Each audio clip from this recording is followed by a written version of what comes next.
Langile publikoek 1.610 ordu lan egin beharko dituzte aurten, gaurko gobernu bileran onartutako araudi berriaren arabera.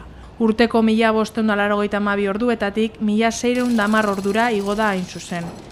ELA, LAB, Comisiones Obreras eta UGT sindikatuek funtzio publikoaren mailan parte hartu bazuten ere, akordiorik gabe amaitu zen bilera. Araudi berriarekin langile publikoek lanaldi zatitu jarraitu edo mistoaren artean hautatzeko aukera izango dute. 3 baimen egun eta oporretarako 22 lanegun izango dituzte aurten. 12 urtetik beherako seme-alabak dituzten langileek ordutegian malgutu ahal izango dute.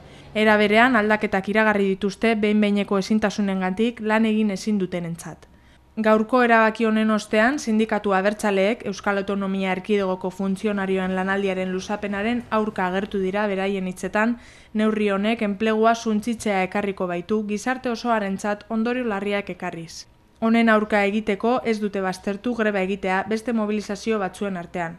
ELA sindikatuko Xabier Nebadak azaldu duenez, Jaurlaritzaren neurriek 9.000 lanpostu suntsituko ditu.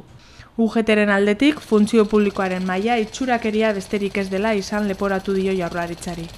Inigo Urkullu buru duen Jaurlaritzak azpimarratu du, Euskal Autonomia Erkidegoan lan baldintza onenak izango dituzten langileak izango direla eta 2013ko lan hitzarmenak negoziatzeko eskaintza egin die sindikatuei, izan ere hitzarmen hauek luzapen egoeran daude momentu honetan.